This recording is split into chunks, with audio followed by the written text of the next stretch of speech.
Le 17 octobre dernier, le gouvernement canadien a officialisé le projet de loi C-45 qui vise à légaliser la consommation récréative de marijuana.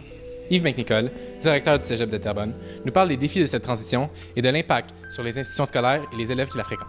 Quelle modification la légalisation du cannabis amène-t-elle dans la politique du Cégep?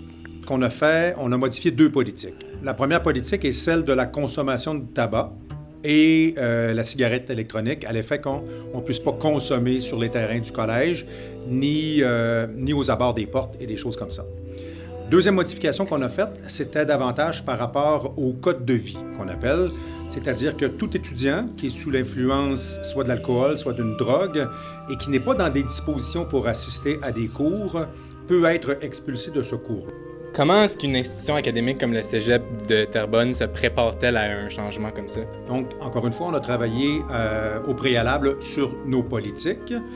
En même temps, je vous dirais qu'on ne voyait pas tant de problématiques poindre à l'horizon parce qu'il s'agit quand même d'une drogue relativement douce.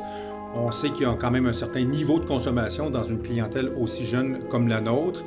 Et en même temps, on a peut-être moins d'impact sur notre clientèle que les écoles secondaires, par exemple, peuvent en avoir, du fait qu'on fait davantage affaire avec des adultes ou des jeunes un peu plus vieux. Quels moyens sont mis en place pour aider les étudiants aux prises avec des problèmes de consommation?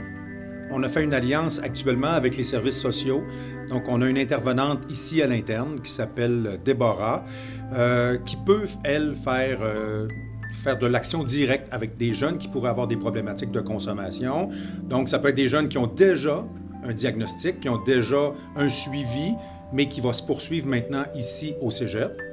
Et en même temps, ça peut être aussi des situations particulières qui sont révélées, auquel cas on pourrait référer à Déborah pour, après ça, entreprendre, non pas une thérapie, mais au moins un suivi en lien avec les ressources qui sont disponibles aussi dans la communauté. Que pensez-vous du fait que la légalisation enlève un certain tabou sur le cannabis, rendant le dialogue sur le sujet plus facile? Moi, je pense que la clé de l'histoire réside là-dedans. Si ça a permis d'avoir un dialogue supplémentaire avec les étudiants, tant mieux. Quelle approche faut-il maintenant prendre pour sensibiliser les jeunes justement aux risques qui amènent cette consommation? Deux choses. De un, il ne faut pas banaliser. Okay? Donc, dans la banalisation, il faut reconnaître en même temps que, comme je l'ai dit tout à l'heure, là, ce sont des jeunes adultes où le développement neurologique n'est pas tout à fait complet. Donc, il ne faut pas banaliser, mais en même temps, il ne faut pas amplifier le phénomène.